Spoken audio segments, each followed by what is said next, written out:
Yeah, so thank you all for coming here to hear this class.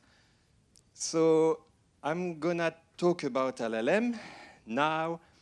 Obviously, and I've seen from the pitch of the poster that you presented just before, many of you already know about LLM. I mean, it's kind of something that a lot of people talk about, a lot of people know and are working on.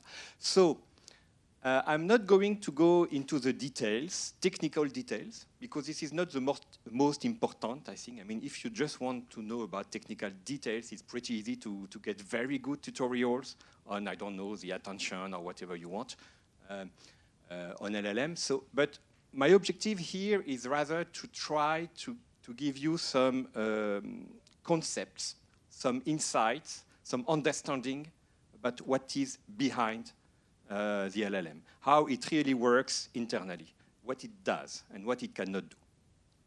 So yeah, so I will try to stay high level and present you these insights. Probably you will already know some insights, but maybe some of them will be of interest to you. So we will see that. So how to structure the talk? I structure it kind of chronologically about the 4 main revolutions, as I said, about LLM. But first, we know that LLM are at the core of the AI revolution because in LLM I say language, of course. Language is a very specific type of data, of information, quite different from vision, for instance, or from other kind of data, because with language, as you know, we have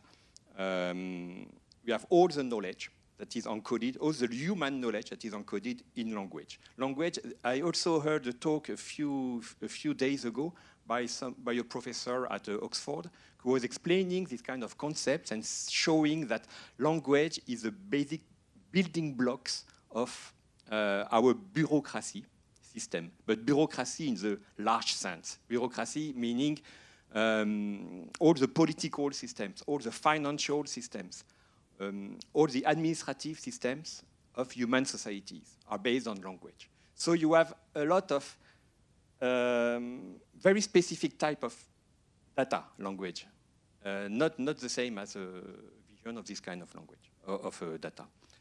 And this is something that we will see nowadays with agentic systems, for instance. This is something that is a kind of very important because nowadays the LLM is taking a very important place inside all this bureaucratic administrative system because they understand language, because they master language and they can act on language. So this is something that is very specific and important for the LLM. And that is why the LLM is at the core of the AI revolution, because of language. We also talked about interactions. LLM enable interactions naturally with humans, thanks to language again. And also enable reasoning, because we reason in language. Well, there is a long debate about whether we reason in language or whether language refers to semantic concept in our mind with which we reason. But okay, this is something we're gonna talk a bit later on. Okay, so the 4 main revolutions I want to talk and give some high-level description is, of course, the Google papers, 2017, the transformer, the first revolution. 2020, the scaling laws, which have changed the landscape of LLMs. 2024, test time scaling. And this includes reasoning. So we're gonna talk a bit more about that, reasoning. And very recently, the agentic, which is a revolution definitely, which is changing things nowadays. Okay. So let's start with the first revolution, which is the transformer. So it's a very famous Google's paper, Attention is all you need. Why it's a revolution? Well, because this specific type of architecture changed the way we did deep learning before, because it removed a lot of bottleneck of information that were present in architectures before the transformer. For instance, in LSTM, you know that you have this hidden vector that is passed all along the time steps, and that accumulates information in it. But the fact that you accumulate information in a single hidden vector is a kind of bottleneck of information.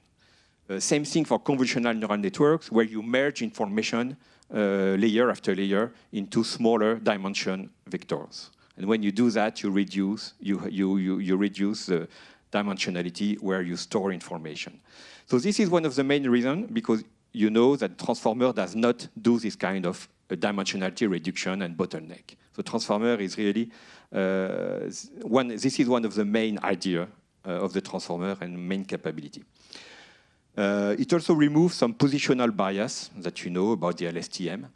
The fact that the LSTM was kind of Markovian, so it prefers the time steps that were just before the last one and not the far horizon. And also, most importantly, because the transformer enables parallel computing, which is something that changed a lot. And this is a lot of revolutions actually come from the fact that you can reduce the cost, and reducing the cost enables you to scale. And this is basically what the transformer enables is scaling. Okay, so I'm not going to describe that. You probably know that very well. This is a classical view of the transformer. Fine. I don't really like this view, to be honest. I prefer to give you two other points of view, which are less nice as a picture, but that basically introduce the things I'm going to talk about later on. So the first thing is the first point of view is the sequence, the stack of layers. So basically, a transformer, you are stacking layers, so you are transforming information layer by layer, and you transform them through two components in each layer. One component is the self-attention, which is just here to merge information from the context, from the past.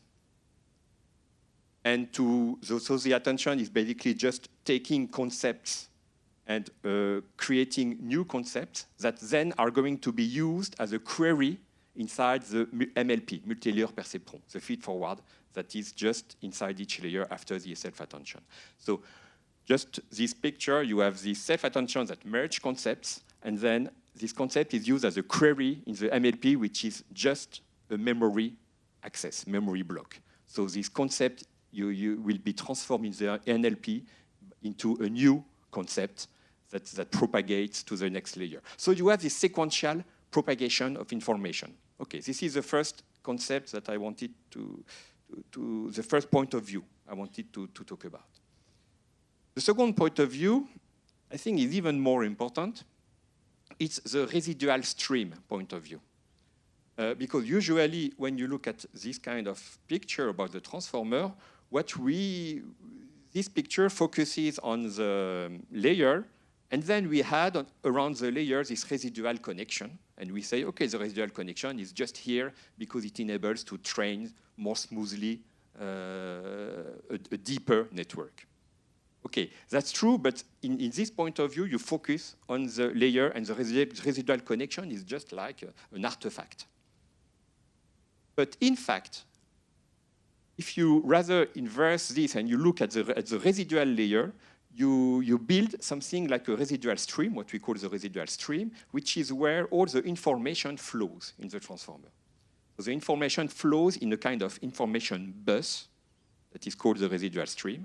And every layer is just reading what happens in this residual stream, transforming it, and adding some new information into the residual stream. So it's kind of a whiteboard where everybody comes and adds a piece of information, and someone else comes and adds a piece of information.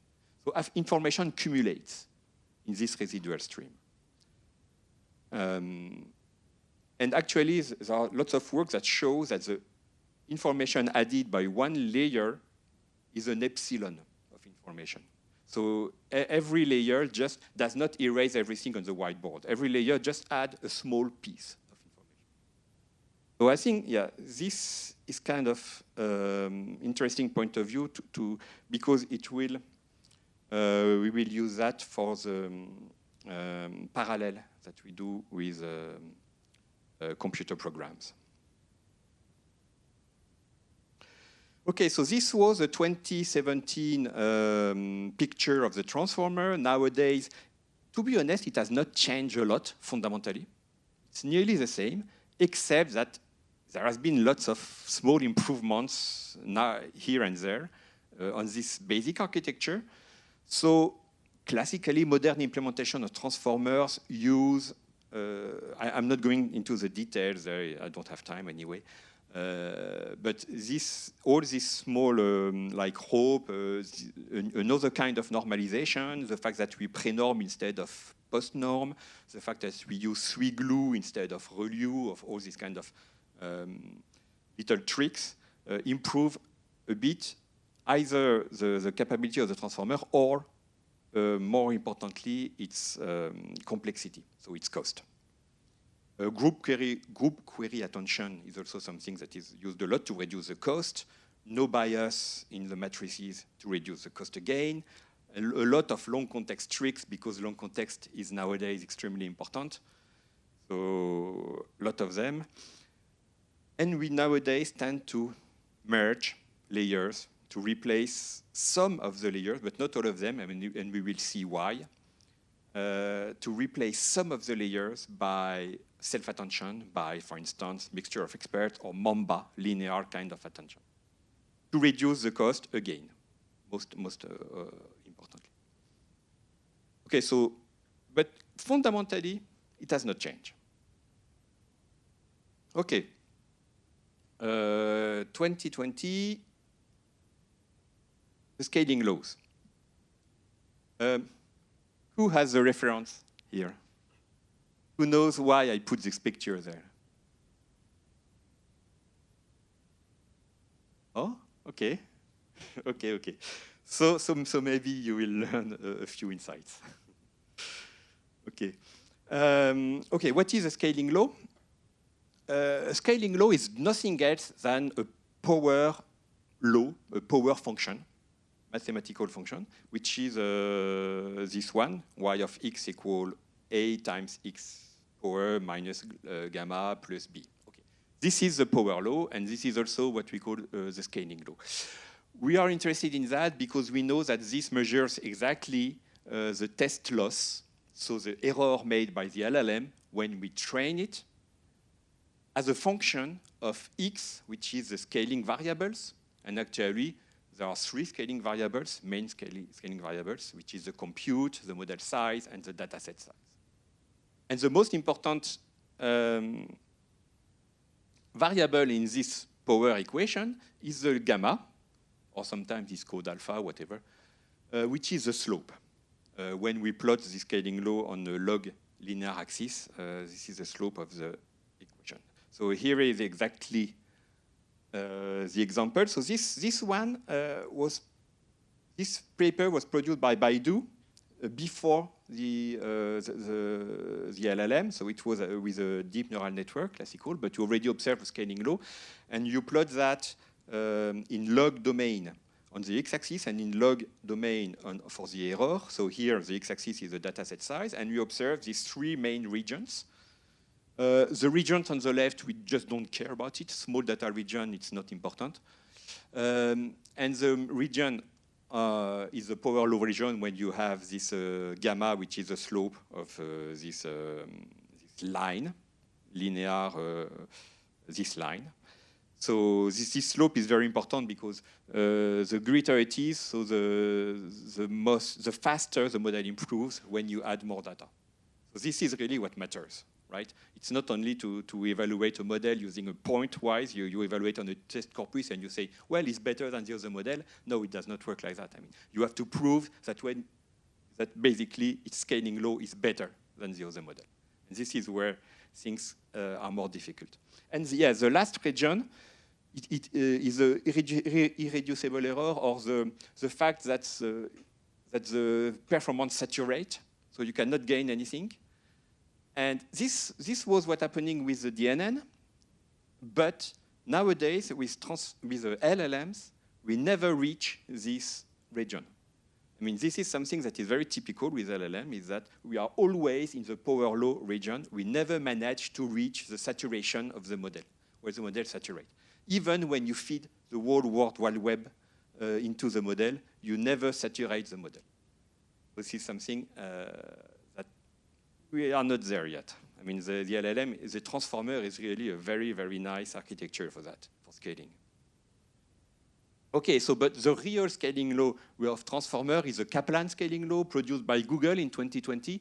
And they basically trained a lot of models to show that to observe this linear mode depending on the compute or the number of GPU hours that you put into the training of your LLM, or the dataset size, or the parameters. Actually, these three scaling variables are kind of equivalent. And they derived the Kaplan scaling laws with these nice numbers here. OpenAI at the same time already also produced some scaling laws, but this one was computed for the next word prediction, training for next word prediction. And OpenAI just did the same, but with lots of other tasks like text to image, video, image to text, mathematical language, and so on. So they showed that this scaling law is a generic, something that is always true when you train this kind of model. And we always use the compute scaling variable because it's the most basic one. The dataset size depends on the compute and so on.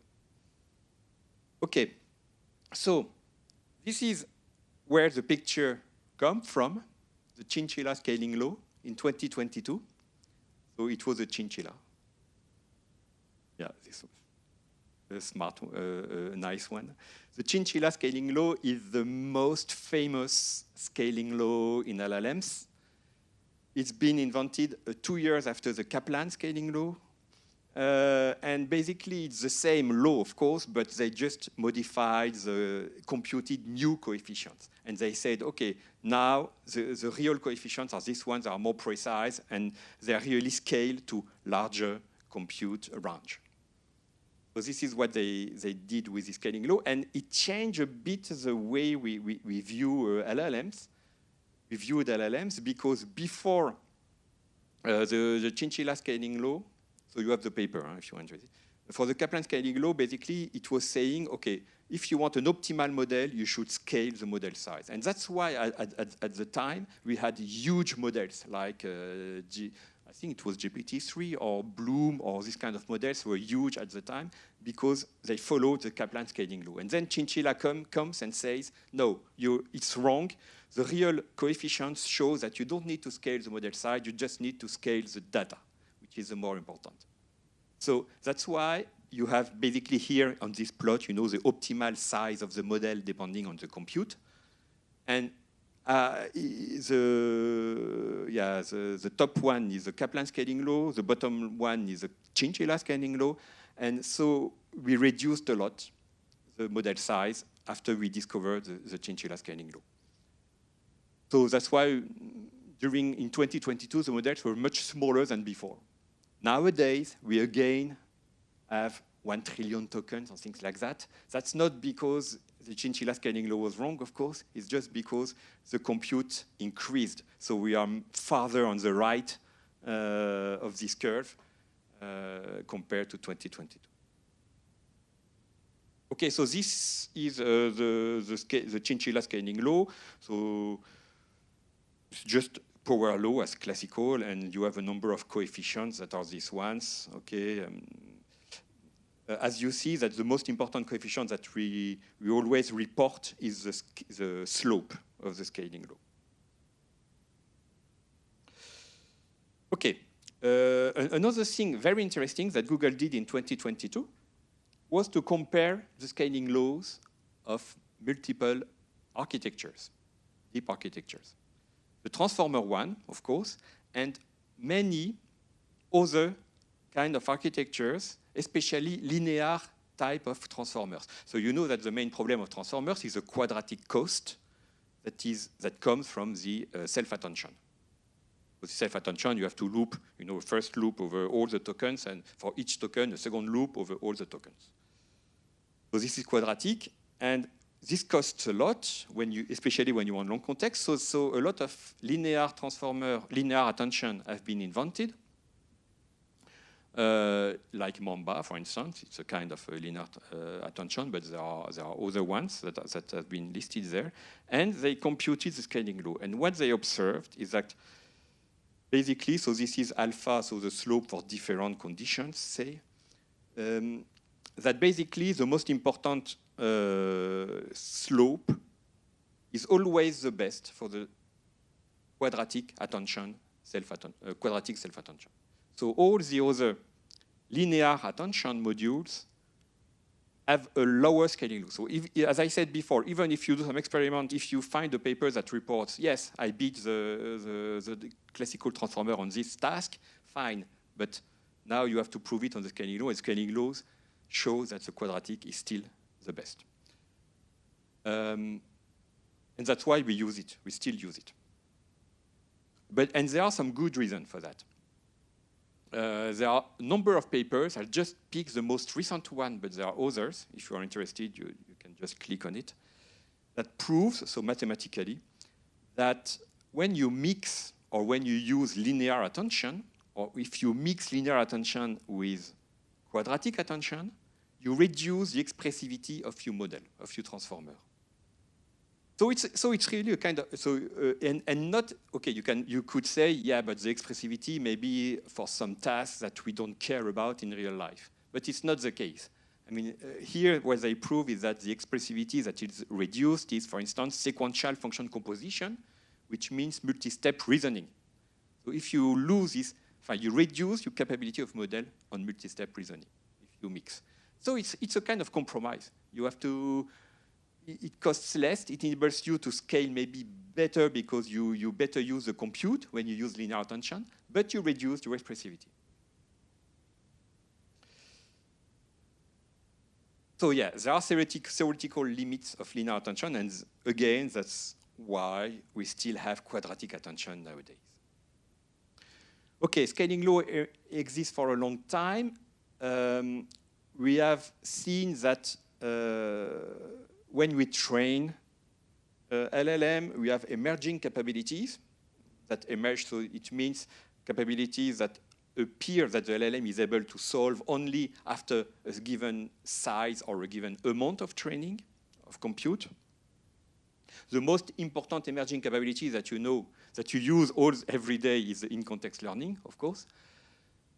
But I mean, it's natural nowadays to use. So I don't know if you know in-context learning. Yeah, I don't need. Who knows? In-context learning? No? Okay, so maybe I'm gonna just explain it a bit. In-context learning is the thing that when you had some information in your context, in your prompt, you had some information. For instance, you say, I don't know, I'm 30 years old or something like that. You give some information. The model is able to use this information that you have put in the context. It's able to use it, but how does it use it? It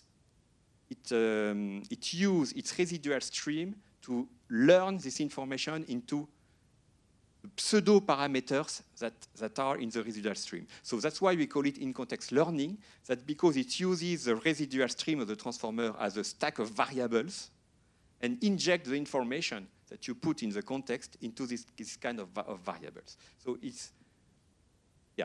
it's learning from the context. This seems very natural right now. I mean, right now, if you put I'm 30 years old and then in your prompt and then you ask the LLM which age I am, you expect it to say you're 30, right? But this was far from obvious at the time in 2022. This is something that only occurred in large models. And this is, of course, the most fundamental capability of the LLM. Without that, you cannot do anything. But there are many, many other emerging capabilities that appear when you increase the size, when you scale. Like suddenly the model, the LLM is able to do modular arithmetics, to do word unscrambling, to answer questions in Persian or whatever. I mean, you have, and Jason Way is a researcher that exhibited 138 emerging capabilities like that. So, okay, and then Anthropic, an Anthropic paper in 2022 showed that actually the scaling laws that you observe result from the accumulation of all these emerging capabilities. This is a claim in this paper that if you are interested in this kind of stuff, you can look at.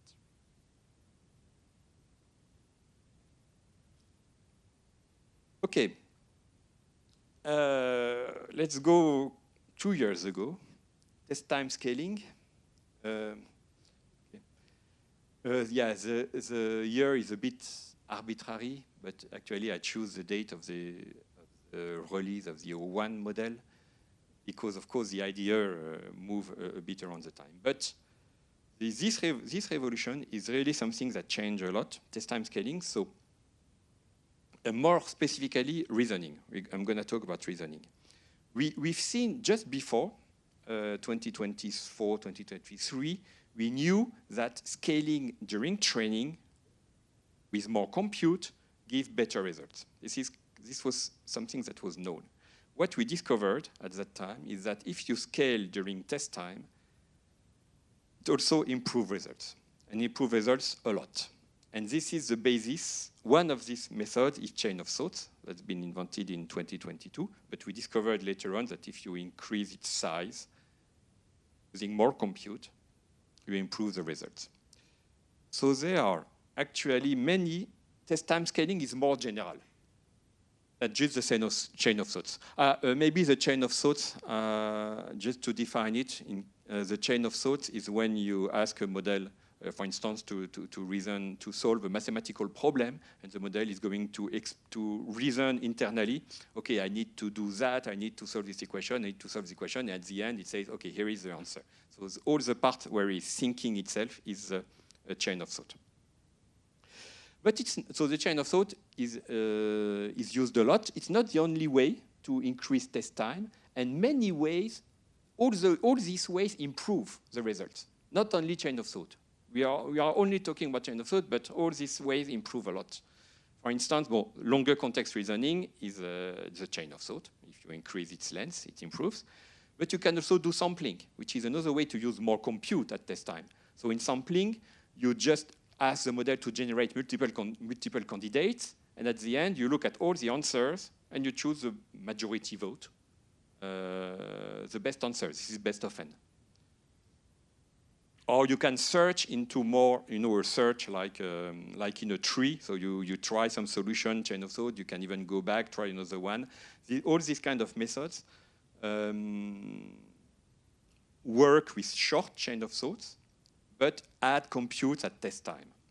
And one of them, which is tree of thoughts, is a very efficient one, actually. You can also use some compute to verify the chain of thought produced by your model. This uses some compute. You can use tools, you know that very well, but using tools also use some compute. It's a way to increase test time compute. Multi-agent, you use a lot of compute in multi-agent at test time. And you can also try to, nowadays, to have dynamic adaptive compute, not to spare a lot of compute not to spare a lot of compute when it's not needed. Okay, but I'm not gonna have a look at all these methods, just gonna talk about chain of thought, because chain of thought is related to reasoning. And I think it's something that is interesting to investigate, reasoning right now. So first, I would like to, because when we talk about reasoning, a lot of people say, yeah, reasoning equals chain of thought. I would like to just say, no, it's not the case. I would like to make an equivalence between the depth of the transformer and the length of the chain of thought. Intuitively, this equivalence is very naive, it's very simple. You know that when you do chain of thoughts, you just go through the stack first time, you generate a token, and you introduce this token again in the second, and you go through the stack again, and so on and so on. So this is how you generate chain of thought. But if you do that, you can also kind of pile together all these little layers into a big stack. It's not strictly equivalent. You know that, for instance, if you are familiar with these kind of things, there is two basically differences. The first one is that you have some kind of discretization at the top of each stack because you discretize the continuous embeddings into a token space, which is large, 1,000, 100,000 token, but it's still a discretization, so you're losing information. But it's a kind of quantization, so it's just an approximation. And the other difference is that when you add a token, you increase the dimension. But again, it's not a big difference because you could very well give the full dimension from the beginning by stacking everything. So you have a kind of equivalence between chain of thoughts and stacking all the layers. What I want to say here is that the basic building block, the atomic unit of reasoning is not the token. The atomic unit of reasoning is the layer. That's basically what I want to say. And you have lots of latent reasoning methods right now also who exploit this. But it's not that easy as using a chain of thought. OK.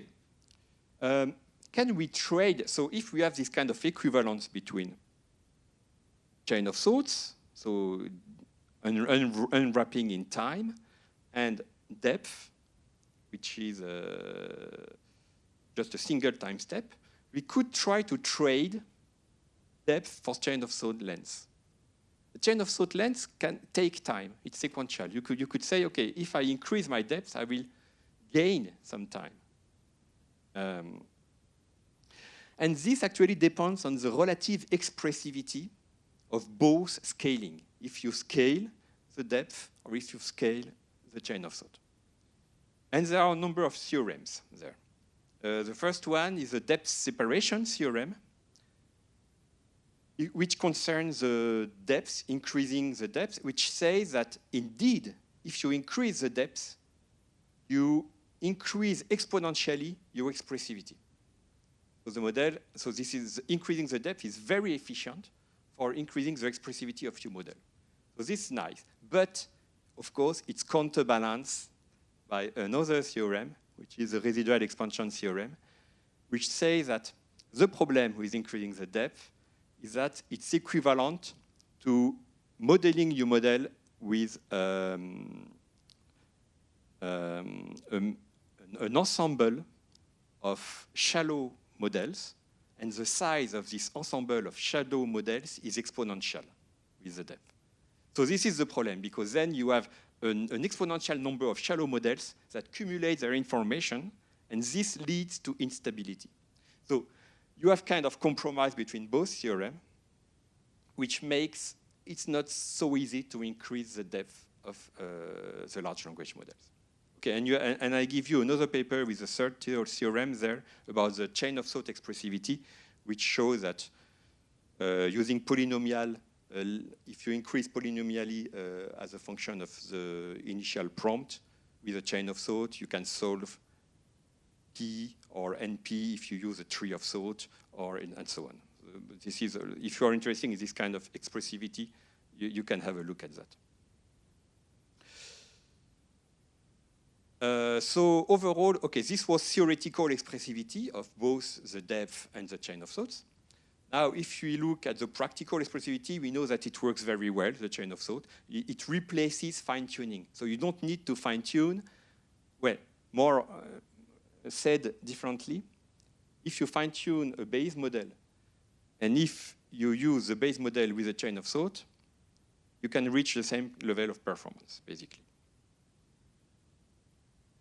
We're gonna, yeah, so this is just examples of that. Yeah, this one is the most important one, which is what makes actually the revolution there, is that this is the curve by the experiments by OpenAI for their O1 model on mathematical tasks.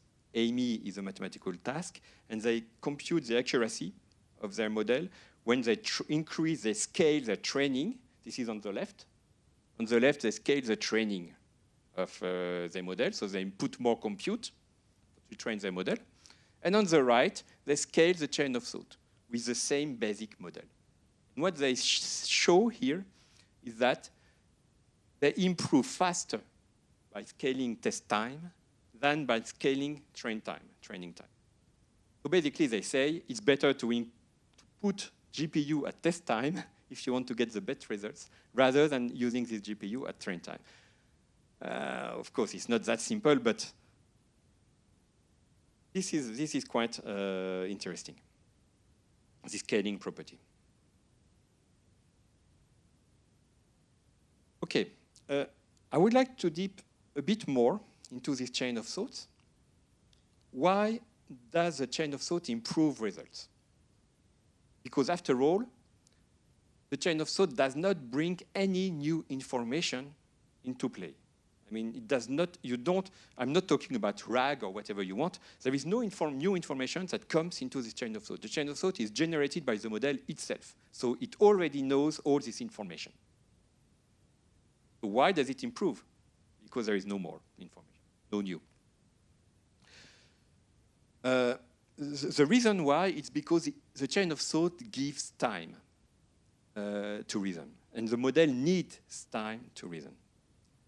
A nice analogy is to see the transformer as a computer program. And this is where you have this residual stream, where you have all the variables of the computer program that gets updated little by little, just like in a traditional computer program. Yes, there is a paper that describes this idea also. Chain of thought tokens are computer program variables. And then if you think of the transformer as a computer program, you understand why you need time to do that. I mean, you have only a limited number of layers, let's say 70, something like that. And so you can run 70 steps of computer operation, and then you're stuck. Is the end. So you have to go back again and repeat this process to get more steps. There is also some papers that talk about the equivalence between the transformer and the semi-Turing machine, where the chain of thoughts and the layers, actually it's the same, are kind of the ribbon of the Turing machine that you want to increase to be able to do some stuff. So in that point of view, we can understand why you need that. It also means that chain of thought tokens may not be interpretable. It's okay, because it's a kind of computer program, so it stores variables, it stores temporary information, temporary values that may not be interpretable. That's fine. And there are papers like this one, Beyond Semantics, the unreasonable effectiveness of reasonless intermediate tokens, which shows that even with chain of thoughts that looks completely stupid, you sometimes improve the results. But nowadays, we also know that because we tend to train the models to generate chain of thoughts that talk in good English and that say things that are not stupid. So we train the model to do that, so they tend to do that nowadays. But it's not a mandatory requirement, okay? It's something that we train the model to do. So that's why nowadays you have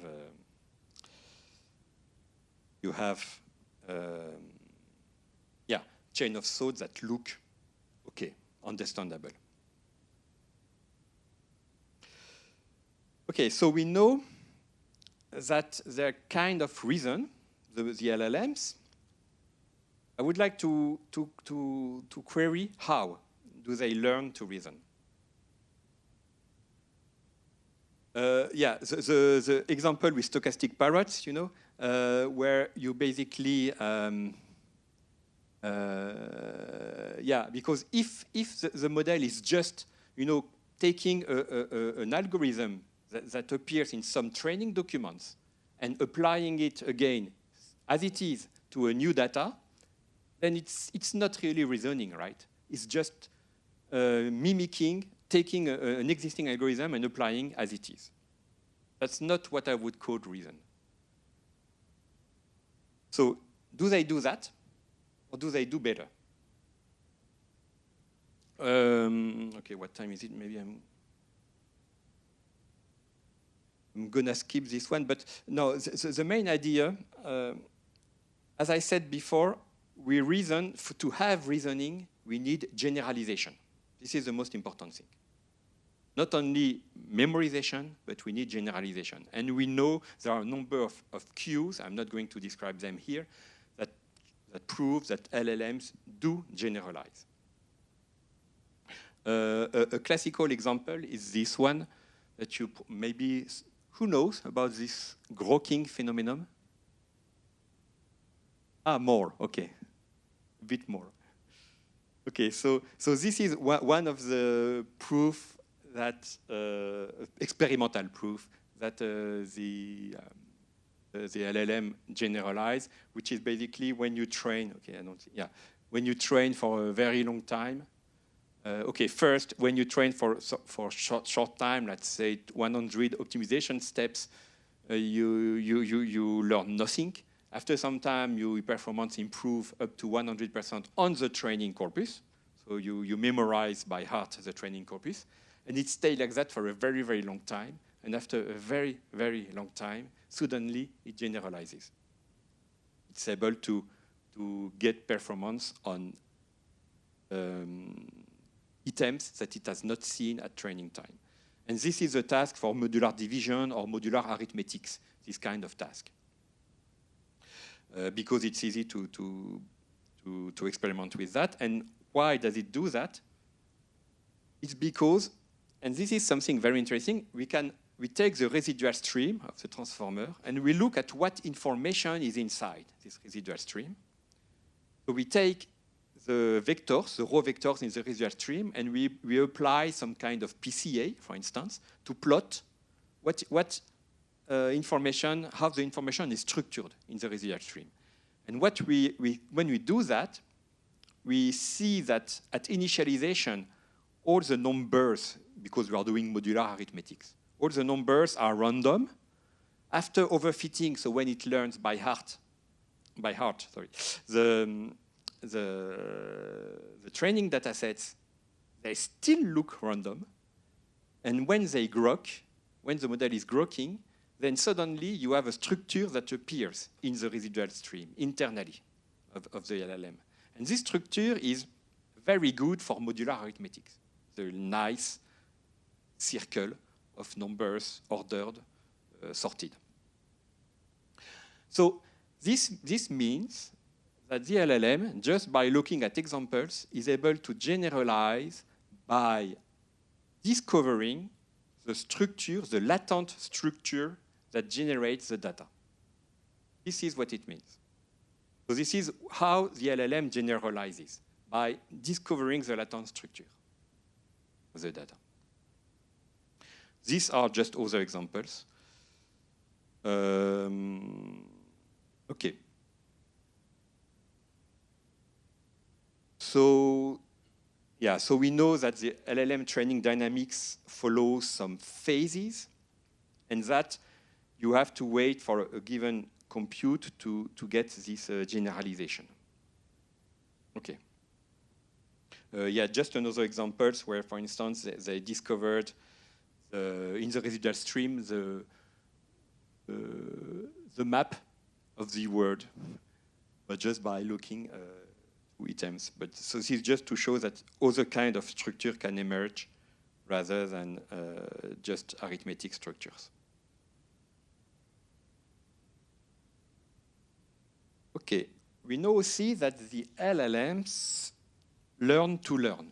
We know that. I give you just 2 papers here. So learn to learn means that they learn how to apply learning algorithm like gradient descent, first order, second order, like temporal difference, kind of RL algorithm. They learn these algorithms and apply them to their residual stream. So they apply it, for instance, to do in-context learning.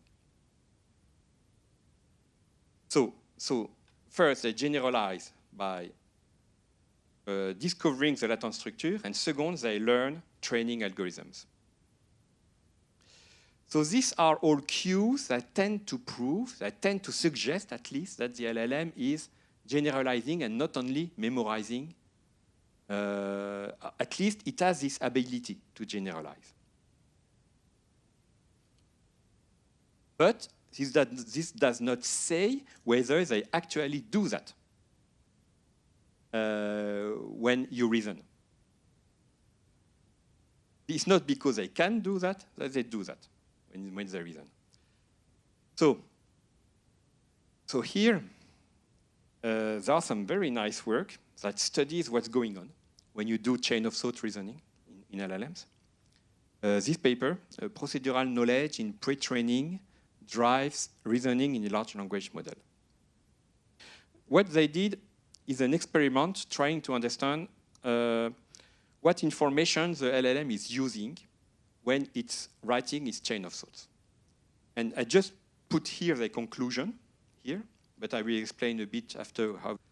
The conclusion is that the approach to reasoning LLMs use looks unlike retrieval, so unlike what I was saying before, picking an existing algorithm and applying as it is. It looks more like a generalizable strategy synthesizing procedural knowledge from many documents doing a similar form of reasoning. So it's kind of merging different algorithms that they've seen before and building their own new ones. And this algorithm is what they use for reasoning. So how did they do that? They did that using the influence functions. So I give you again a reference here. The influence functions is a method, a mathematical tool that tries to understand what piece of training data influence the result at test time. So to do that, influence functions are very basic. The idea is you train a model with a big data set. You train your model and you apply it on the test set and you compute, you see what are the results. Okay. Then you remove one example from the training set. You train your LLM again and you look how the results differ on your test set. And you do that for all examples of the training set. Okay, I guess you get the idea and you see that we cannot do that, of course, directly. But this paper, what they did is to use of course, a lot of approximations in this process to avoid retraining LLMs. Yeah. But using approximations, to make this approximation as not that wrong, you can use the method they proposed. And what is the conclusion? Okay, so their conclusion is that they did that for two tasks. A factual question answering. So they asked the LLM, what is the capital of Paris or something like that, or capital of France or something like that. Kind of factual questions. And reasoning questions. So typically mathematics, codes, planning, this kind of stuff. And they observe, in this curve, what you see is for the factual questions, you see that the influence, okay, what this curve says, intuition, is that for factual questions, the models use a few number of training documents, and these few number of training documents influence a lot their answer, which is intuitive, okay? They pick the answer into these few training documents that have this answer. But for reasoning, they do not do that at all. They use many documents, and the influence of each document is weak. So that's why they can say that they are not just picking an existing algorithm and applying on the chain of thought, but they are picking many algorithms. Okay. And this curve is a bit more into details. Which document do they use? And well, you can have a look. But basically what they say is that for factual questions, they use mostly Wikipedia-like documents, which is again intuitive. For reasoning question, they use mostly stack exchange seats, math and trivia, and then code dataset. No, yes, but things that are code, math, everything that is procedural. So this means that, again, this is intuitive, but at least it proves that the LLM are taking existing procedures from their training dataset, combine them to do the chain of thought. So this is very interesting, right? Because it shows that it's not memorization. I'd give you additional references for this. It gives some insight, I think, about what is really happening when the LLM is reasoning. Okay, another insight, I think, which is interesting for this reasoning pattern, which is nowadays very important, it's when do the LLM learn to reason? When, I mean, okay, maybe you know that when you train an LLM, you have multiple stages. A lot of stages. The training process is right now very complex. Actually, this afternoon you will do a small, just a small fine-tuning. But if you want to train a full LLM, you have the pre-training stage, basically, which is the biggest, the most compute consuming. And the mid-training stage where you try to improve the quality of data, and then the post-training stage when you try to give some behavior to the model. And yeah, if we look at these different training stages, using just for the point of view of chain of thoughts, in the pre-training dataset, there is no explicit chain of thoughts that we give to the model. There are a chain of thoughts in the web, of course, some reasoning patterns in the web, but no one that we explicitly give to the LLM. For the mid-training, we use supervised chain of thoughts. So it means that we use a bigger LLM, and we ask the bigger LLM to generate a good chain of thoughts. And for the post-training, and we use reinforcement learning, we ask the LLM to generate itself, its own chain of thoughts. We evaluate them, and we do reinforcement learning, as you know. Okay, so where does the LLM learn to reason? Who thinks it's in the reinforcement learning stage? Nobody. Good. Yeah. Okay. We'll see.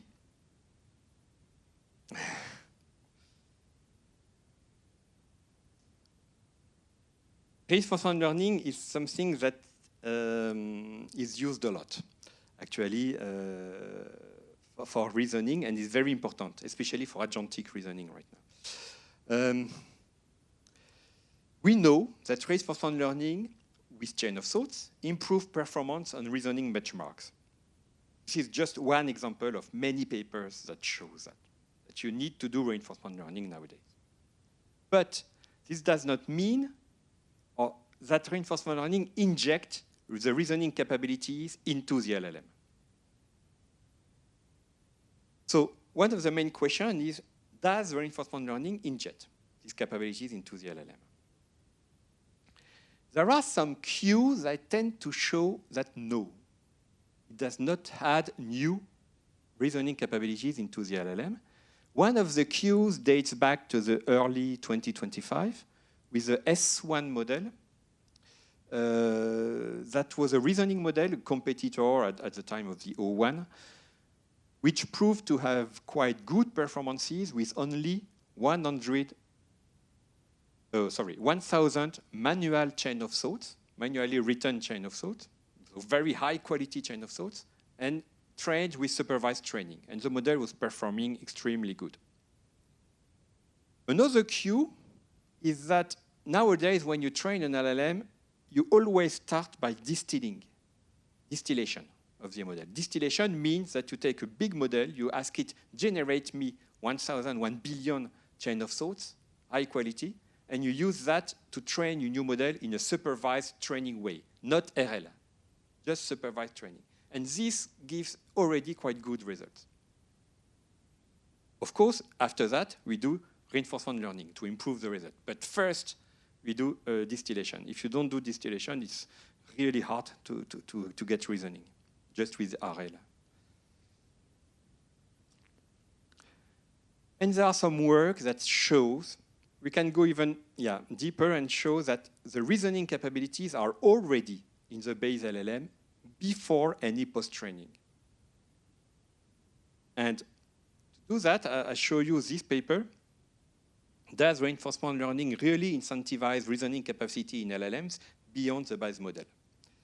And what they do here is that on a mathematical task, they take a Qwen 2.5, a small one, and they train it with RL, or they don't train it with RL. And you see here the performance obtained on the math task. If you look, if you ask the model to generate 1 or 2 or 4 solutions, or up to 200 solutions. And if you look at the one solution, it's clear that RL is much better than supervised training. But if you go at 200 solutions, there is no difference at all. Even supervised, the base model is even slightly better than RL. So, okay, you're going to say, yeah, but you need 200 samples to get the good answers. Yeah, but we are in mathematical task where the number of answers is in the order of millions. I mean, so if the model is able to find the good answers in 200 of them, by sampling 200 of them, it's because it knows the good answer, even before doing the RL training.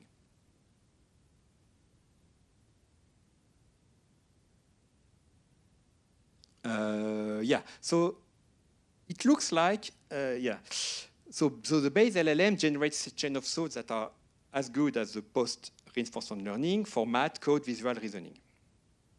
And the other lesson is that actually when you do RL, you are focusing your LLM into a specific task, the data set that you use for RL. And the base LLM is losing some of its more generic capability. So there is a downside doing RL as well. Another interesting thing here is about scalable power sampling, unlocking efficient training-free reasoning for LLMs via distribution sharpening. What they do here is say, okay, we're not going to sample 200 solutions like we did before. We're going to find in the first solution the correct one without RL.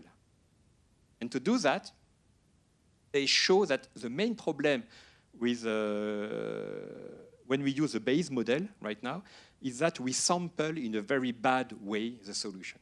When you sample a chain of thought, you sample in a greedy way. So you sample the best token, and then the best token, and then the best token, and then the best token. It's extremely greedy. It's very bad.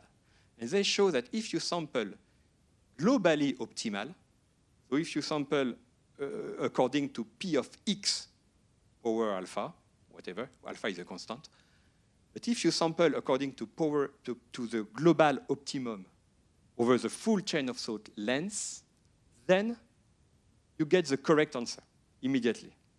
The problem, of course, is sampling globally is very costly. So they use approximations, and all their work is about how to sample globally this chain of thoughts in a reasonable amount of time. So they tried MCMC, but it cost too much, so they try something else, and it's fine. I mean, they managed to do it. But when they do that, you see that even with a base model, so this is the line power sampling here, on mathematical task, they get, by sampling correctly, they gain as good result, nearly as good result as when you train your model with RL. So what we can conclude from that is that the base model already knows how to reason, and that the RL is just here to learn how to sample correctly, because the sampling is not good that we are doing. So this is the role of RL, to learn to sample.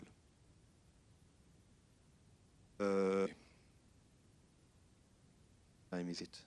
Oh, getting well. Anyway, I think. Yeah. Okay, just a small publicity for our work. So this afternoon you will get a lab with Gabriel Lozana, who is an engineer working with me, and who used to work with me. And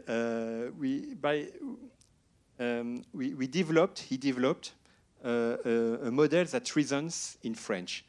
You may say, okay, yeah, nothing new there. But actually, yes, it's very new, because if you look at all the models, and if you really look at the chain of thoughts, they all reason in English. And there is a very good reason for that, is that all the data sets are in English, for reasoning. There is nearly no data set in French. So if most of the models right now reason in English, and it's not that easy to make them reason, for instance, totally in French. Some people say that we don't care about reasoning in French because we never show the chain of thoughts. The chain of thought is 10,000 tokens. We don't care about showing that to the user. What you see when you use ChatGPT is not, of course, the chain of thought. It's a summary of the result. So yeah, but so it's interesting anyway, scientifically, to try to get. There are some works right now to try to get more language-oriented chain of thought. This is one of the work. This model is 1000 pensées. It's available, and it gives quite good results, I think. Yeah. Yes. I spent a lot of time on Revolution 3, which is a test time compute, because this is also we have some, we have some feedback about what happened during this reasoning years. A lot of efforts have been put into years. I don't have many slides about agentic revolutions that some of you know, but I think this one is really, really important.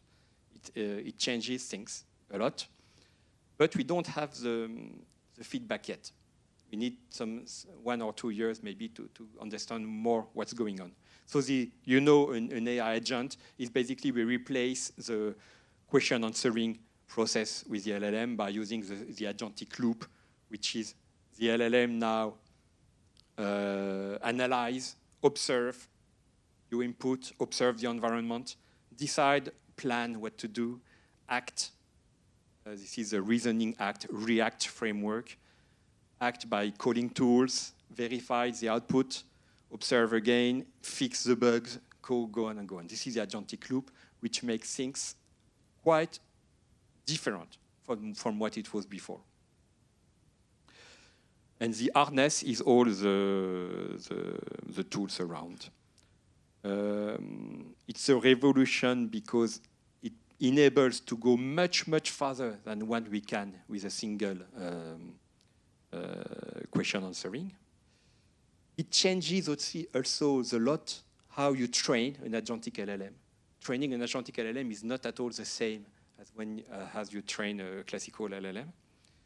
But this is something we need to invest effort in France, because we don't have yet, in academia at least, a good agentic training pipelines for LLMs, so we have to work on that.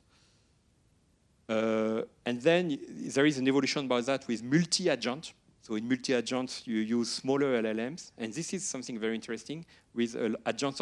I saw this morning a slide, poster about orchestration of multiple agents. This is the kind of things that are very interesting. There are various types of orchestration, like central, hierarchical, or swarm agentic, where you have many, many small specialized LLMs. And I just want to conclude. Yeah, I just want to conclude with the fact that it's changing things in a way that is interesting for academia, I think, this agentic, because nowadays it's an opportunity for smaller LLMs. We tend to see right now smaller LLMs that are specialized in their own tasks. So I just list 4 of them here that are very efficient and small, but specialized. For code, there has been a 3B LLM that codes extremely well. You can explore repository of codes. Microsoft has released a small LLM for that. You can have a small LLM for the agentic loop also. Long horizon planning, there are LLMs that are only 35B, but it's a very difficult task, long horizon planning. only 35B, and that competes with the best. So it's an opportunity for us to have lots of different small LLM focused on specific tasks. And I think that's very interesting. So it's for academia, and yeah, maybe it will change things compared to big players. So thank you. I'm finished here. Thank you.